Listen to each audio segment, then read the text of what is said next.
So a very warm welcome to this speaker session, the second in our current series from Mindfulness in Schools project with Professor Katherine Weare, looking at what we've learned regarding mindfulness in schools and where we might go next.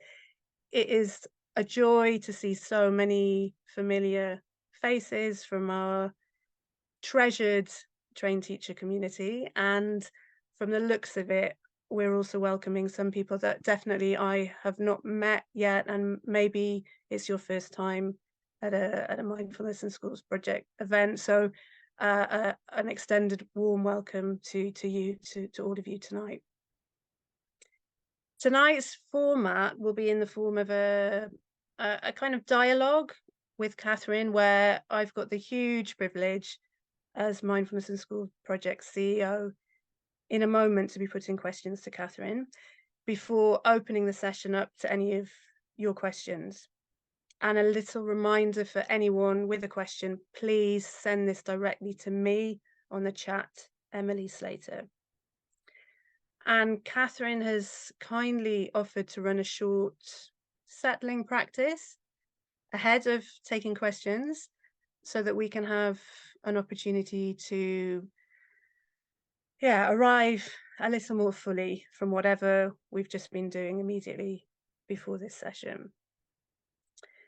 And before the practice, I'd like to formally introduce Katherine and say what a huge honour it is to be in this position of welcoming you, Katherine, to share your reflections on mindfulness in schools and where and we might go next. So I don't want to make you blush, Katherine, but I'm gonna give this introduction. And for those of you that are familiar with Katherine's background, which will be a few of us, I think there might be a risk that we somehow forget the significance of each of the pieces of work that Katherine's been involved with. So if this is new to you, I'm sure you'll be listening attentively. And even if you're familiar with Katherine's work, I'd like to invite us to really let these words and achievements land as if it's for the first time. So, in summary, Professor Katherine Weare is a renowned figure internationally in the fields of mindfulness, well-being, mental health, and social and emotional education, particularly as framed by a whole school approach. She's lead for education at the Mindfulness Initiative, co-authoring Implementing Mindfulness in Schools, an evidence-based guide. She is professor at the University of Southampton, where she's developed national and international programs and research projects with high impact, and has advised policymakers, agencies, and educators across the world. Katherine's work has brought acclaim from other preeminent figures in the field, and there's too many to mention here, but let's just say, and this isn't bad, let's just say Jon Kabat-Zinn on the publication Mindfulness in Schools, an evidence-based guide, is on record as saying he offers a deep bow of appreciation for this incredible, elegant and balanced work. Professor Mark Greenberg has described her work as always ahead of the curve, and her book, with a personal favorite title of mine, and I'm sure many of you in education, is Happy Teachers Change the World, a guide to cultivating mindfulness in education, which was co-written with none other than world-revered Zen master Thich Nhat Hanh, a book that has become an educational bestseller and translated into 7 languages. I mean, what more can I say? It is an absolute honor, Katherine, that you are sharing your time with Mindfulness in Schools project tonight, and all of us. And before we start the questions and let you say something, I'd love to take you up on your kind offer of a short settling practice. Okay, thank you, Emily. I don't think I can follow that really. You've set the bar of expectations unrealistically high, but I'll do my best. And anyway, it's an honor myself to be here with all you lovely people. Just glancing, if you get a minute, do glance across the gallery. It's always a lovely way to start, just to move across to see where everyone is. And it's just really, really exciting to see all these faces here. Can everyone hear me okay? That's all right. Jolly good. Okay, well, let's just start with a very brief practice. And this is one that's one of my favorites. It's slightly a slight homage to the dear old .b pause practice, which I'm sure you'll know. But let's just begin by noticing how we are right now. Before we close any eyes or do soft eyes, how are we right now? How's the mind? How's the body? How are the feelings?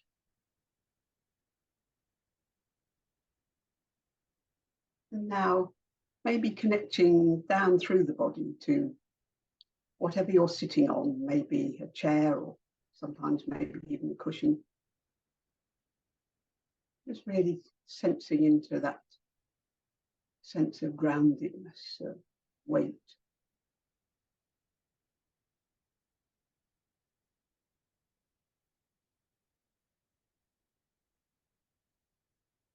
Now finding where in the body is the breath most vivid right now.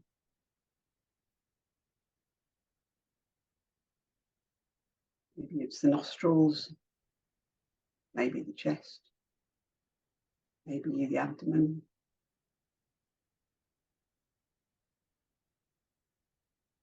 Just bringing our awareness as best we can to the breath.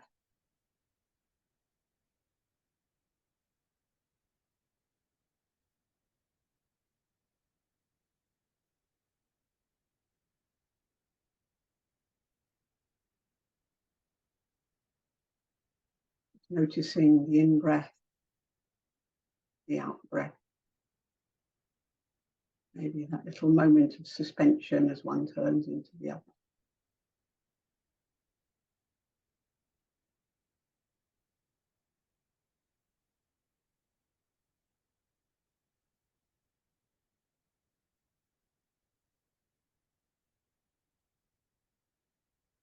Now maybe just bringing ourselves back to that first question. How's the mind right now? How's the body? How are the feelings? Maybe something has shifted a little just in that little practice. Maybe not. Because for me, an essential of mindfulness is that it's not necessarily about feeling good, stopping thinking, moving into a blissful state. At its most basic, it's just about simply noticing, for better or worse, what's happening to us right now. Maybe we feel a little calmer and more settled. Great, enjoy that, but no clinging to that. Just being with what is.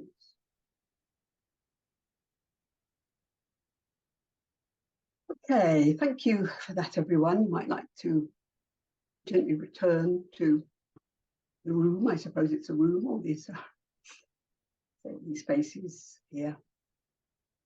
And obviously you might want to stretch or move or make sure you've got a glass of water. Do make yourselves comfortable. And I would love to be asking you all how you are and how that felt, but I think that would be a little impossible with 112 people. So we'll crack on, and I will try to allow plenty of time for questions. So if I rattle through the odd thing and forget all the things I was going to say, Emily, that you and I have talked about, that's fine. There will be links to many of the documents that I've written or I've been involved with or others have that I think may be useful. So we're not going to try and make this comprehensive. We're just trying to, I hope, make it interesting and leave plenty of time for you to ask your questions. So that's my intro. So over to you, Emily. Thank you. Thank you, Katherine, for giving us that opportunity to arrive a little bit. And for anyone that was new for, I meant to say, you know, that it's an invitation, and I live with somebody who has a very different approach every time we go into a period of silence, that actually spends his time doing his shopping list, and that's fine too. So however you use that time, it's just a little bit of a moment to catch your breath before we go in. So as we've said, we have a few questions that Katherine and I have talked through. That's really to kickstart us off, and do send your questions through to Emily Slater, and we'll try and get as many answered. Katherine, what that personal biography didn't cover, and if I may, I'd like to start at that point, is you telling us something, if you wouldn't mind, about your own journey. How did you come to be involved in mindfulness, and why this passion for education? Well, I guess you've already answered the second half of that question, Emily, in your very flattering introduction. Because why education? Because I'm an educator, basically. So mindfulness came later, but my core discipline, my area is education. I started life as a secondary school teacher of drama, which has proved very useful in my life. And that's why I'm so interested in mindfulness in education, because I came to mindfulness myself through a nasty experience of an autoimmune condition called complex regional pain syndrome, which I hope those of you here don't know too much about, but I've seen some nods around. People may well understand that. It was very intractable and very painful, and caused me to feel very depressed and actually quite suicidal at the time. I was told I would never walk without pain again, and that was not much fun. So I was recommended mindfulness by a rather dismissive surgeon who said, well, you might try the breathworks people. He waltzed out the door. And I found a lovely teacher in my local town and found mindfulness incredibly helpful. Not so much for getting rid of the pain, as we know it doesn't do that in a simple way, but in helping change my relationship with my condition and to be more than my pain. And I'm glad to say the pain has diminished, but I think more valuable actually was the change of relationship with the pain and the difficulty I was in. So I then I stopped what I was doing in my job at Southampton and went to Exeter to train to be a mindfulness teacher. I think I thought that's what I was going to do for the rest of my life, and sit on a cushion and teach the 8-week course and so on. But I rapidly got pulled into the world of mindfulness in education and started joining the dots between well-being and mental health and social emotional learning. That was my background, and mindfulness. And I've really been trying to do that ever since, really join the dots, I think, across all these different areas. That'll probably cover it. I suspect with all of these questions, Katherine, we could spend the whole session on each of these, because I've got there's so many things I want to come back to you on that. But thank you for sharing that, and particularly that personal experience. And I'm struck at how many people actually have stories as to what brought them to this, and that changing the relationship to what they're going through. So thank you very much. It's nice to start at that point. So my second question is, looking back across your career to date, what is the same in mindfulness in schools, and what have we learned? So perhaps if you were to compare, say, with 10 years ago, what's the same? What have we learned? And absolutely, maybe at this point, it might come up in other questions, but feel absolutely free to bring in anything from recent research, such as Myriad, or anything, wherever you want to start with that, Katherine. Okay, I'll talk about Myriad a little later, I think, if that's all right, Emily. Right, yes. Looking back 10 years, we were involved in a document called The Mindful Nation, which really kick-started mindfulness in the UK in terms of policy and politics. And I had the privilege then of helping write the work on education. So I've been looking back at that and thinking, well, what's shifted in that time? Might be just interesting quickly to gloss what remains the same, really, because that's, I think, quite important. I've been beavering away on reviewing the evidence on mindfulness, as some of you may know. And I still stand by, as I wouldn't be sat here if I didn't, the idea that mindfulness is worth doing and helpful and effective. And I think we still know it has small to medium effects, that it's not for everyone, and so on. But I think the evidence, particularly around pupils, has become a lot more nuanced. And I think we know, for example, that the emphasis on depression that has been so prevalent over the last 10 years has not actually been very helpful, because of all the things mindfulness doesn't particularly seem to help with, it's depression in young people. So I think that's been a shift to a more educational perspective, more work around well-being and so on. But the finding that has remained absolutely constant and becomes stronger and stronger is the impact of mindfulness on the teacher themselves. And that's something that will be a theme possibly right through what I'm going to say, and has been, again, an impulse for things like the book I wrote with Thich Nhat Hanh, and how important it is to start with the teachers for their own well-being and their own competence. And that's very strong, I think. I think an interesting finding that's come up recently is that it can be quite tricky for many of us involved in mindfulness not to fall into the trap of seeing it as instant bliss and happiness and everything's fixed and let's clear the mind. And that's something the media encourages all the time with its thin ideas of what mindfulness is. And so teachers, and I am one myself, we all come from a background of trying to help people and to fix it for people. Sometimes it's proving a little difficult for many of us to really relax into the idea that mindfulness is about being with all our experience, including the difficult. And that's become a theme in some recent research lately that we may return to later. So I think the learning of that for all of us is to really relax into mindfulness being with what is, not with what we would like it to be. Another couple of other things really is, and I'll touch on those later, is how vital the whole school environment is, how much mindfulness impacts on school climate and how influential that is over well-being. So we're not talking about mindfulness in a bubble for individuals. And I think we've become more and more aware of the dangers of what's been called mindfulness, mindfulness, which is just about helping the individual to do better and to be resilient and so on. But to understand that actually mindfulness has a strong social function and it needs to be embedded in relationships. And it's about social change, not just about individual change. And that comes about through the development of contexts, and mindfulness has a really important part to play there. But as I say, I think one of the things that we have become clear is that depression hasn't been a particularly helpful impetus, and that maybe leads us on to our next question. Emily, do you want to ask about that? Yeah, I mean, I was just going to reflect on that, Katherine. That and I'm sure we'll return to it, that bit about starting with an individual teacher or an individual teacher, the impact this can have on them, and in turn across the board, and then the whole school approach, both in terms of what that individual teacher can do, but also, as I'm sure you'll go on and talk about, what else can be happening. And just for anyone new to MISP, just to say that that's a lot of what our work has been about, particularly in recent years, how to articulate that, because there's quite a lot there.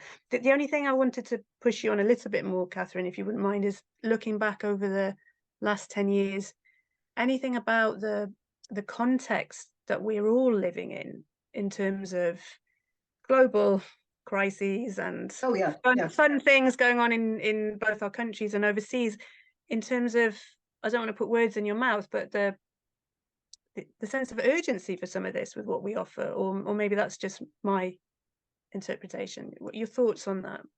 Yeah, so that was something I was going to talk about a little later when we're talking about ways forward, but it's a theme that's been developing over the last 10 years, and the Mindfulness Initiative with which I work has done some very influential publications, which really shift the dial, I think, on mindfulness, to say it's not just about the individual, it's about building a sense of connection and belonging.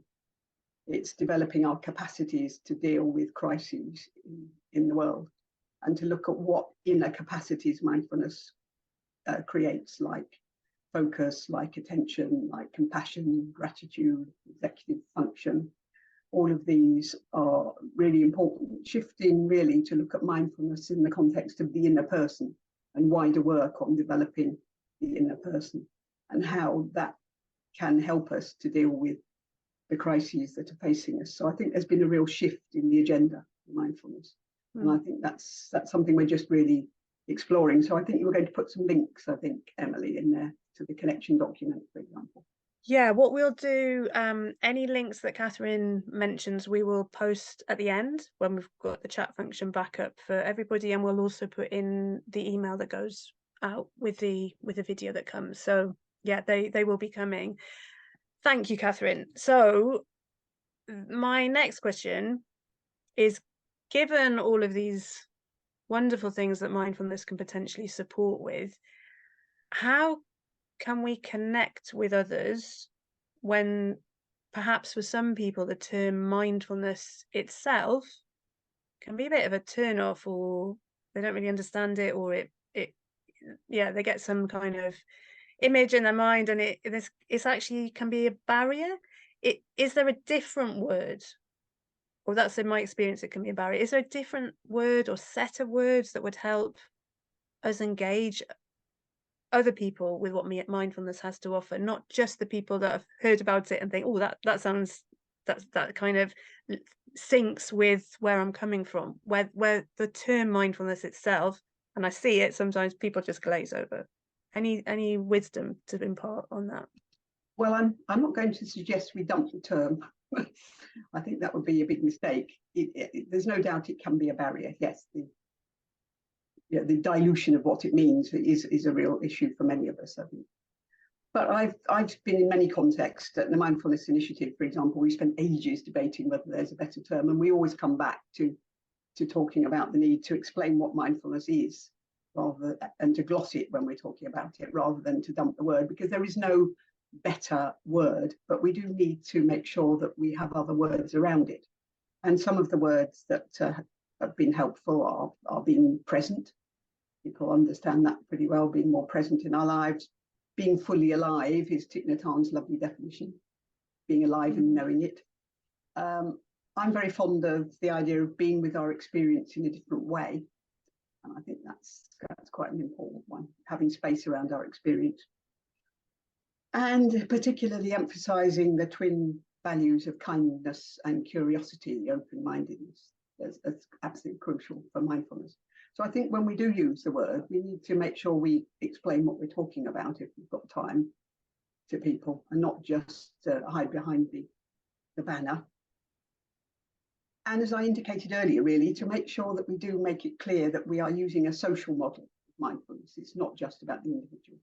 It is about connection. It is about interconnection with others, what Thich Nhat Hanh calls interbeing, this sense of belonging and building up those links and that sense of capacity to make a difference in the world. The social action model of mindfulness. It's not just about feeling better about ourselves, important though that is. And to emphasize really that if we looked at the Buddhist roots of mindfulness, it was never meant to be taught on its own. It's always supposed to be part of the Eightfold Path of action, intention, livelihood, and so on. And just to keep that wider model going in secular language, of course, but just to say this is part of what we're doing. So I wouldn't want to dump the term, but I do think we've got to be careful about it. Just to mention, Emily, I was going to talk about Myriad under about the last 10 years, and then we forgot that one. I don't know whether you want to come back to that later. Well, I gave it a little nudge, Catherine, in that question, but I think you were hoping to talk to it later. But you can speak to it at any point. It's been such an interesting piece of work in recent times. So I maybe have a little think whether you want to come back to it immediately now or a little bit later. I was just going to say, in relation to what you're saying about the term mindfulness. So I'm hearing clearly, Catherine, from your experience that to drop the word would be a mistake. But as you were talking about all those other things, I was thinking, those of us working with schools, or talking to our senior leadership teams or the heads, if we were using that kind of language, I think what excites me is that I don't think anyone could disagree with all of that. And so perhaps acknowledging or knowing ourselves that the word can potentially be a barrier, but following it up quite quickly with all those other things. Do you want to say something now about Myriad, Catherine? Or... I'll just comment on what you just said, if I may, Emily. Yeah. When I'm teaching mindfulness to people who are very new to it, one of the things I always do is to invite them, after a little practice like we did at the beginning, to just bring to mind a time in their life when they felt fully present. when they, for example, on holiday lying on the beach, or when they were present for the birth of a child, or sometimes not always the positive, when you're in the middle of a near road accident, you're really present. And there is never a person in the room who doesn't know what it is to, at least briefly, to be fully present. And what we're talking about is learning ways to sustain that and to bring it to our capacity when we need it, rather than having it as a fleeting experiences that we remember as a peak experience or difficult experience. But actually, how do we create that sense of presence so people do understand it, however stressed out they are, they have some memory of that. And I think so using words like being present are helpful, and just keeping the language simple that relates to people where they are and letting them do the exploring of it. Thank you. And taps into then people's own experience of it rather than something new.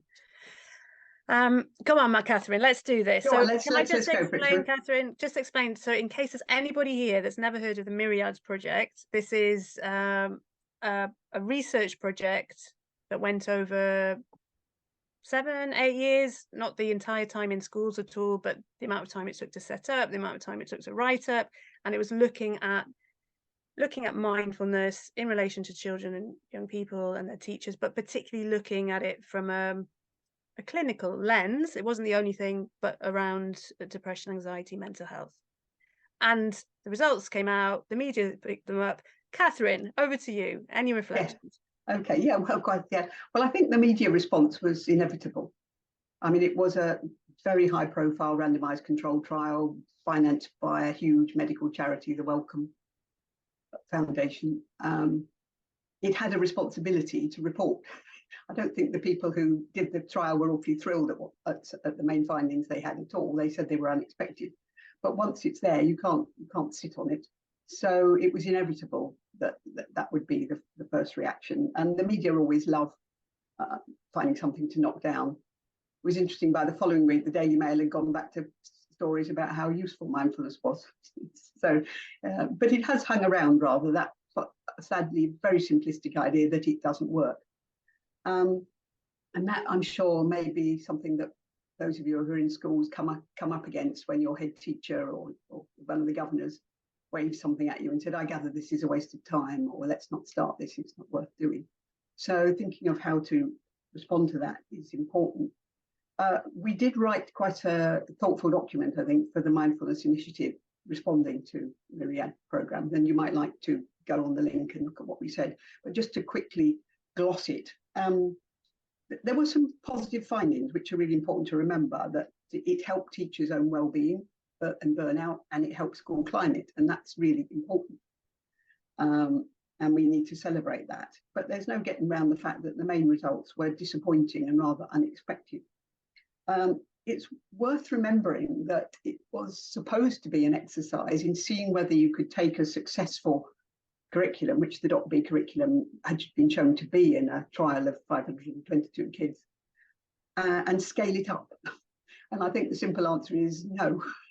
You can't take something that's doing well at a local level, and I'm sure many of you in this room are involved in mindfulness in school projects. You can't simply whack that out to 100 schools and thousands of kids with a standardized curriculum. And particularly for the purposes of the randomized control trial, they decided to only include teachers who were completely new to mindfulness, who'd never done it before, and schools where mindfulness had not been in the school. And that's not typical of how this usually works. And I don't think it was surprising that teacher competence was sadly not all that high. It was on average advanced beginner. And the teachers who didn't make that level were also included in the trial because of numbers. So that was rather a shame, I think. And I think I think that was quite important to know, really. And I think we can keep the faith that when we do things at a steady local level and develop things slowly that we know are going well, that we should keep at it. But I do think we need to think about, and I know Missy is thinking about this, how we can make sure that people who come on courses know what mindfulness is, have done some preparatory work, and to reach out to people who've got a strong interest, and be careful of people who are conscripts who've been sent along because it'll do them good. And I think that was a major finding. But I think we've learned from that you can't rush things.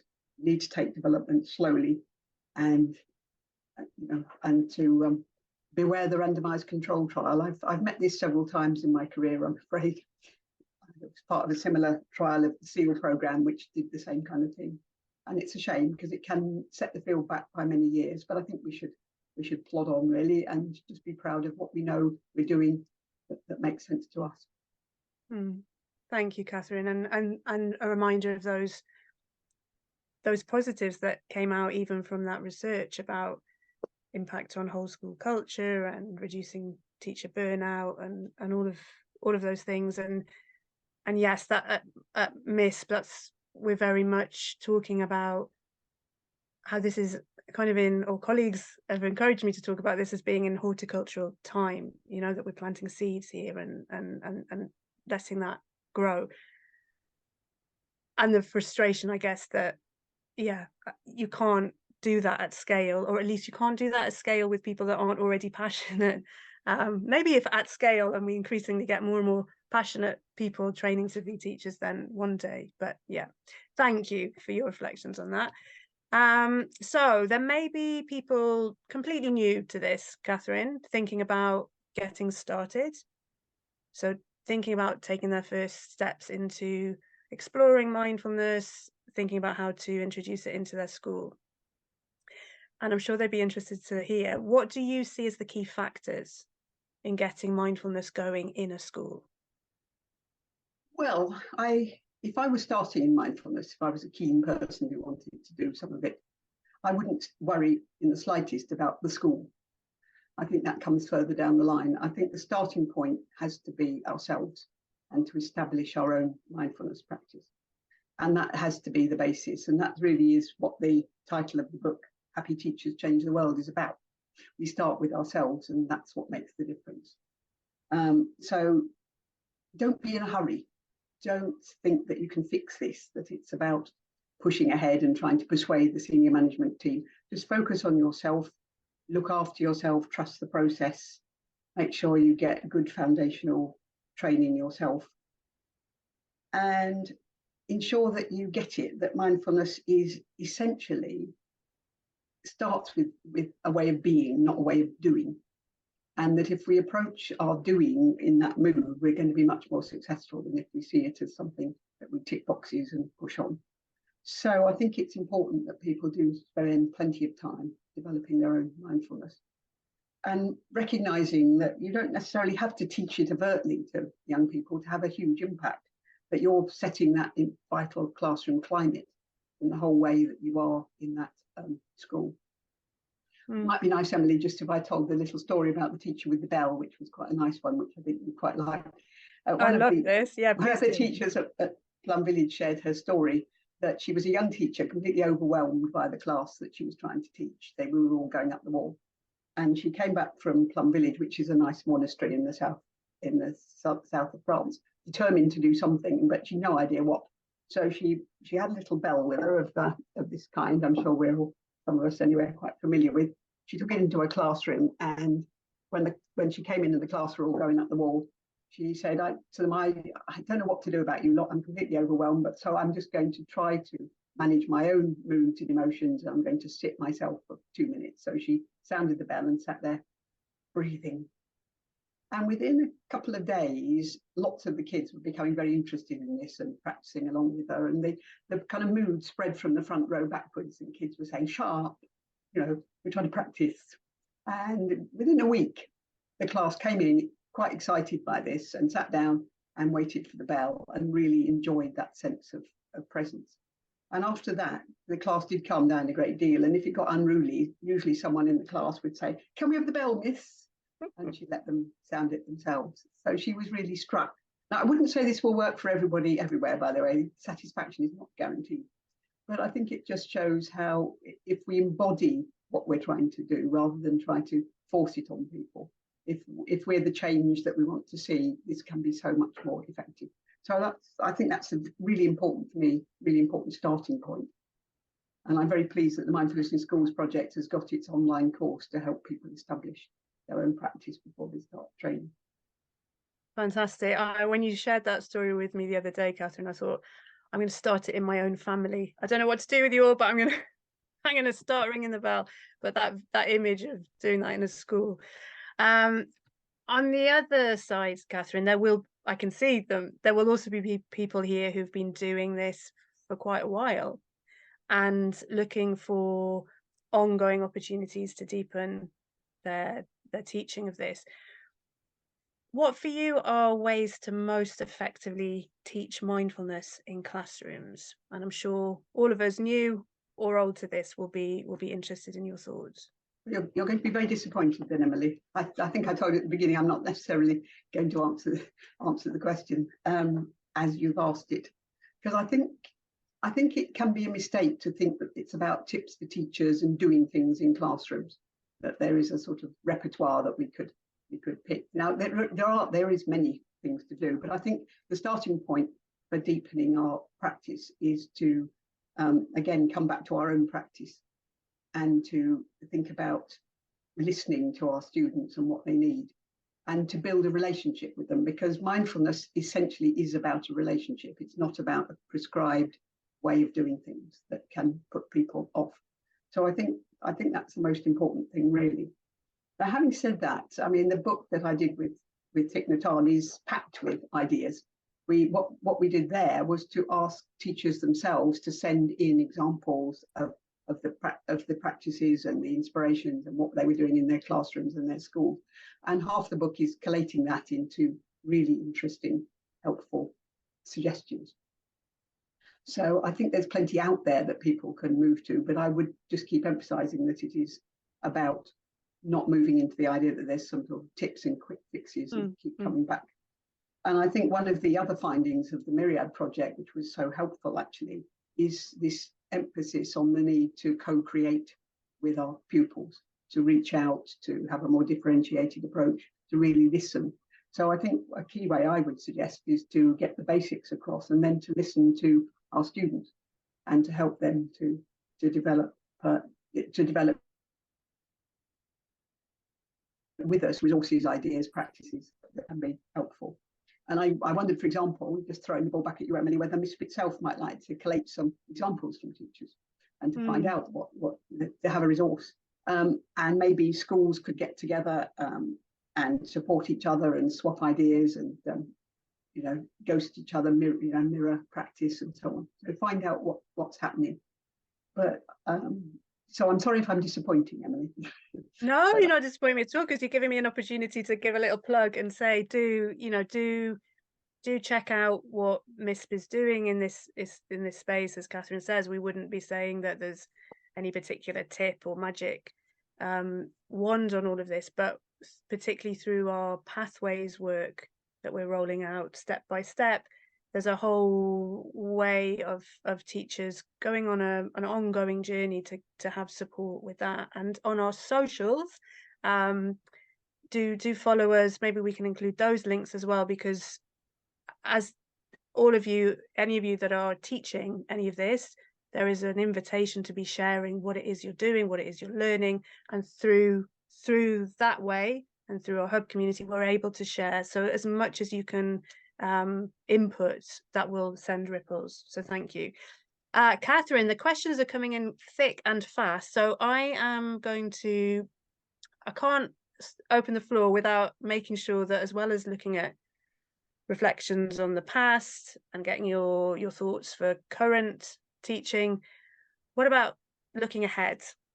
Looking ahead in the next 10 years, what are the opportunities and challenges? I'll be very quick through this one, because we do want to leave a bit of time, but it very much connects with what I was just saying. I think the need to co-create, the need to work with young people as they are, the need to work with different groups. I think this is the real challenge for mindfulness now, how to kind of get out of its rather polite image, it's sort of white middle class, slightly female bubble, and really reach out to people. And I'm pleased to see my friend Guy Claxton sat here, who's I know very keen to emphasize that young people need things to be meaningful and vibrant and fun, and that we've got that. I think is an important challenge for all of us, and how to do that for different groups. I'm not going to come across again with tips on that, but I think that is a real challenge. I think there's a real challenge or an opportunity in a genuinely whole school approach. where mindfulness moves on from individual classrooms and starts to permeate the whole school climate and ethos.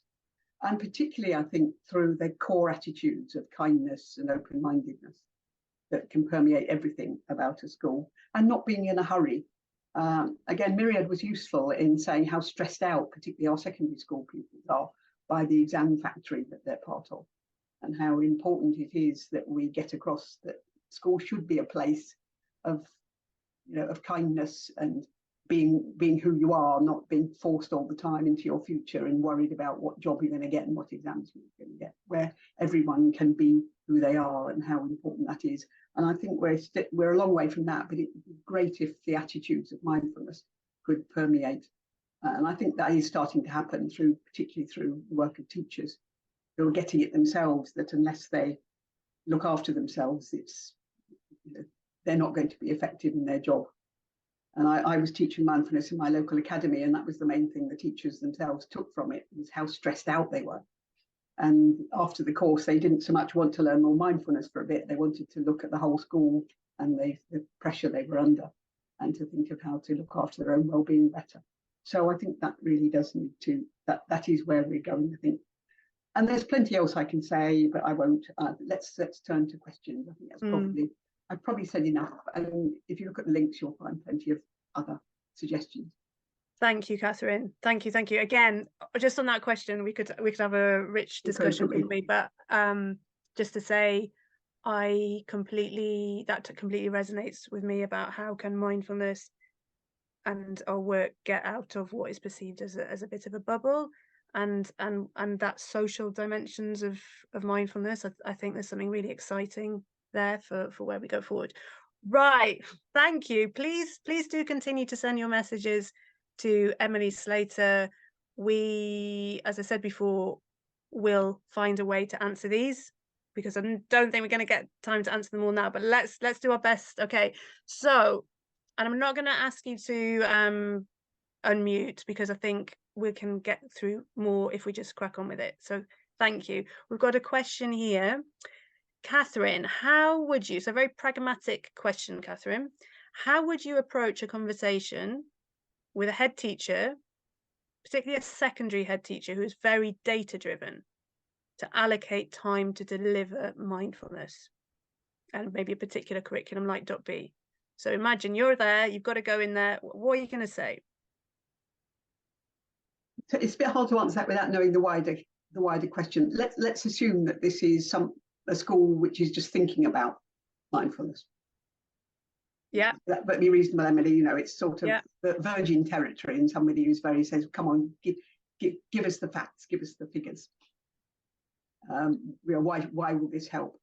I think a very telling collection of data is around how mindfulness impacts on the teacher's own effectiveness, actually. We know that mindfulness makes teachers better able to prioritise and to think straight and to have less days off work. And all the evidence for this is in the guide to implementing mindfulness in schools. So I would actually start by talking about teacher absenteeism in health and effectiveness, rather than leaping straight into pupils, because I think that's where the evidence is really very clear and very strong and pretty irrefutable, really. So I don't know if that's any help. And then after that, I mean, there is evidence. I think I would particularly be emphasising to that head teacher the impact on learning and cognition, because if they're data driven, they're probably very clearly learning model, rather than being interested in well-being for its own sake. I'm stereotyping this perfectly nice person horribly. I'm sure they're very nice, but I would be looking at the evidence on posh words like executive function and learning, and linking with work on the process of learning and metacognition and thinking skills and critical thinking. So I think that's what I would do. Fabulous. So we'll tune our inner Katherine when we're having those kind of conversations with people. Katherine, is it useful to actually talk with the students about the difference between reacting and responding? Oh yeah, that's a really, it's an idea that really everybody gets. It's, and I think particularly if you're talking about anger, let's take that as an example. I think all of us know that if you react to your anger, things are not going to go well. Whereas if you allow yourself to be aware that anger is arising, to be aware of where it is in the body, to be aware of the thoughts that go with it, and so on. You give yourself a bit of space around that emotion, and you can then start to make some sensible responses to it. So, is this my problem rather than their problem? Is this something that I need to talk about? Is this something I should talk about later because I'm too much in a red mist? So I think people really quite quickly get the importance of that nanosecond of difference of gap between the impulse and the response. And that the neuroscience suggests that's one of the key things that mindfulness really does help, which is to wire the brain to have just a longer period between the impulse to do something and then actually doing it. And it really, really speaks to young people very much, who get themselves in all kinds of trouble through reacting rather than responding. So yeah, I think it's really helpful and a simple concept that most people understand very well. Wonderful. So given again all those benefits, here's a question. Is there a sense in which mindfulness has come and gone as a trend in schools? No. Because next question. No, next question. No, I think it's shifting. I think, as I say, it's becoming more embedded, actually. I think it's becoming more embedded in a wider school approach. I think teachers are, I don't think anybody ever did see it as magic bullet, but I think they're taking it more slowly and recognizing that they need to listen to kids and what they need. But I don't see mindfulness as disappearing out of schools. One of the things I did after the Myriad program came out was to write to my friend in the United States, Mark Greenberg, and say, has Myriad shifted the dial in the United States? And he said, no, not at all. Business as usual over here. We're going on with their work, the learning to breathe curriculum, mind up curriculum, and so on. But again, what they're doing there is very helpful, which is to make sure it's embedded in work of what they call their social and emotional learning. So I think it's developing and shifting, but no, it's certainly not come and gone. That's not what I'm seeing. okay, I think at Mindfulness in Schools project we'd say we would want all of it, but Katherine, if you were in charge of a school budget and you've got scant resources, would you be recommending those resources are spent on teaching the teachers and the parents, so training them in mindfulness, rather than teaching the children? Yes. Given the profound influence, if you had to Yes. choose between one or the other, obviously we want all of it, but if you had to choose, and why? Well, actually, I wouldn't start with the kids. That's really is my, that's my banner. Never think that you can walk into a classroom without any inner understanding, any inner experience of mindfulness, that you can just read the script and go in there and do the plug and play and that it will all be fine. That is just not a good idea. I mean, we can learn alongside the kids very often, and particularly in primary schools where practices are often very short and very simple. That's very possible. But if you've got to choose, start with the teachers, and in fact, never leave them out, I would say. I think that's very important. But maybe fix the roof as well if you've got some of this dreadful concrete stuff that's going to fall on your heads. Particularly in the UK context. Katherine, Yeah, you sorry, yes, there's loads here. You don't have this problem in Australia, but some of our ceilings are falling in over here. Where do you see mindfulness might have a place, or could have more of a place, in initial teacher training, initial classroom teacher training? Could we be doing more there? There's a question. Well, we've been talking about this, interestingly, for about 10 years. And I may not be in the loop, but I don't know too much about this embedding itself in initial teacher education, which is very crowded. I wish it would. My colleagues in Europe, particularly in Austria and Germany, are doing a great deal on this. Sometimes as an introductory session for everyone, and then as an option for students. But again, I think it's so helpful, particularly if we focus on the teacher's own well-being. I mean, we know in the UK, I don't know about all you other lovely people across the world, but we have huge problems of attrition, people leaving, people being stressed out.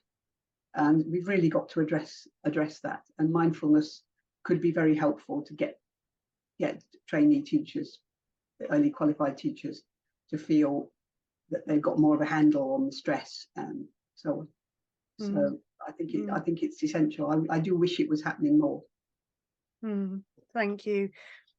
Okay, this one is a UK focused question, although I'm sure around the globe there will be other countries asking themselves similar questions. Um, Put you on the spot here, Katherine.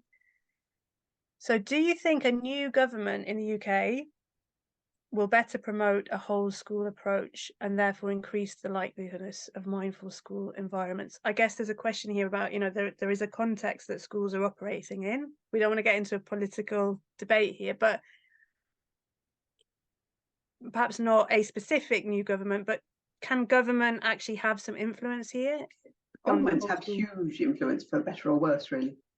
And I've having been in this whole field of well-being and mental health and now mindfulness for a very long time, I've really seen what huge impact government changes have, and how really good work can get wiped out completely by a new government, or returned to by one that's coming back to that. I would hope that if we do have a new government in the United Kingdom, that it's more driven by public health perspectives, for example, and notions of how important the environment is. It's not just about the rampant individual, which is, I think, the key point, and that it is about social responsibility, caring for one another, and creating the environments in which we can all thrive. And I think if that's the model that the government has, it's much more likely to be bringing that into the school context. So let's hope so. But it really makes a huge difference where the kind of existential understandings of the government, whether it sees its job as to promote wealth and individualism, or whether it sees itself as promoting social values. And that's really the difference. Very diplomatically answered, I think, Katherine. If there's a question here, as you know, MISP has a curriculum for early years, so 3 to 6. Your thoughts on introducing mindfulness in the early years, whether you've come across any research or just your gut feeling to that? There's not nearly enough research on it, that's for sure, but there is plenty of examples of it. And I think it's an excellent idea. It, in fact, probably will go better at that stage, given how closely involved the teachers are in the whole child when you're talking about the early years, and how usually very sensitive they are to the need to start where kids are, and to keep it simple, and to keep it light, and to allow kids to have all kinds of emotions, and to keep an eye out for difficulties. Because something we've not talked about, but it's quite important, is growing awareness of trauma-informed mindfulness, and mindfulness is not for everyone. So I think if you do keep it simple and light and playful, it can be smashing, and there's plenty of good examples of that in, as you say, in your own curriculum and in the book that I did with Thich Nhat Hanh, lovely examples of work. And research is beginning. Our partner in Hong Kong has done some really interesting small scale research on that. But I agree, Katherine, that's the whole area that could be taken up even more. Can I squeeze one more in? If you've got questions, do pop them in, because as we say, we will answer them. But we're almost out of time. But there is another one here around autism, or people on the spectrum or different conditions. What are your thoughts about teaching mindfulness to young people on the autistic spectrum? Well, it comes back to that question about helping people with mental health issues in relation to their response to mindfulness. There's certainly evidence that it can be very helpful for a range of issues like autism, OCD, and so on. If it's done helpfully, it's probably best done there, I think, in more of the context of special needs and people who are working with young people anyway. I think certainly one might need to be careful if it's in a whole class situation, and to think who it's indicated for, but it can be very helpful, because it just builds these core capacities. And if you allow people to be who they are when they're learning mindfulness, and to deal with it, to approach it in their own way, it can be very helpful. So there's good evidence around mindfulness and special needs if done carefully. And if anyone, and the person that asked that question, and anyone else is particularly interested in that, or any of the things we've covered, do also feel you can get in touch with MISP, because we've got some resources specific to teaching that group and others. So, Katherine, I knew it was going to happen. we're at 8 o'clock. Is there anything that you wanted to say before we wrap up? If anyone needs to go right now, we'll understand. Katherine will guide us through just a very short, peaceful closing. I'm not going to say practice, just a moment, so that we don't, breath, so that we don't, as we go off into the evening or morning, wherever we are. But Katherine, anything that you want to leave us with over and above what you've said? Just completely housekeeping practical. I think the nicest way to deal with the questions is if you send them to me, Emily, and I record a sort of postscript to this Zoom, so that I can talk through the questions. So rather than having anything written down, so that might be nice. We might even do it, Emily, as a little dialogue between you and me later, so people don't have to sit through it. But that would be very nice. Well, it might be also, Katherine, if you stay on at the end. I think we've actually managed to ask most of the questions here, which is kind of amazing, but there are a couple that it would be good to add in.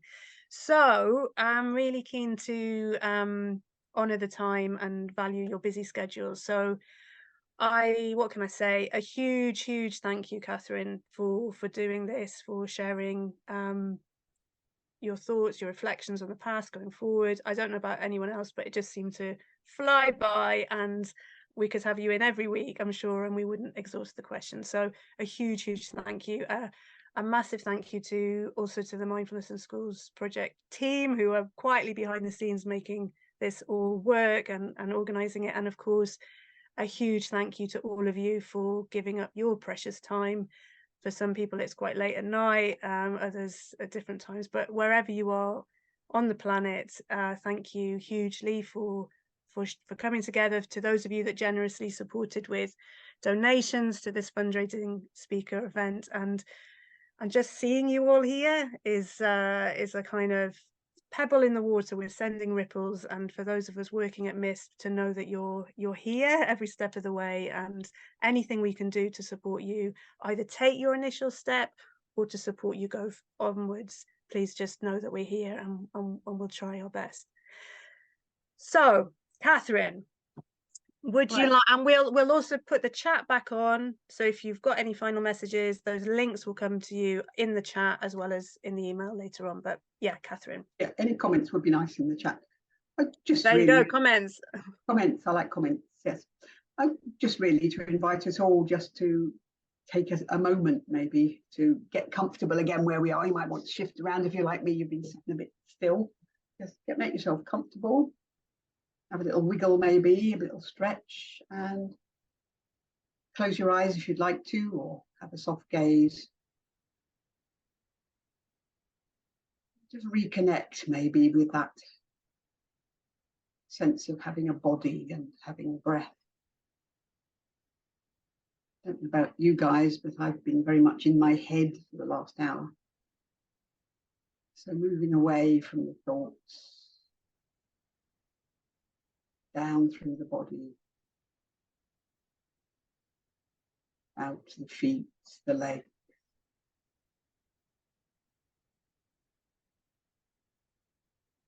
Finding the breath again wherever it's clearest.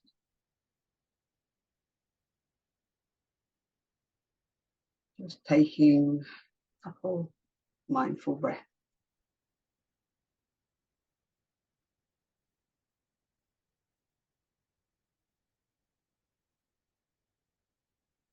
Thank you, everyone. Thank you for your attention. And I wish you joy in your work or your play or wherever you are. And look forward to any comments or questions that might come my way. So thank you.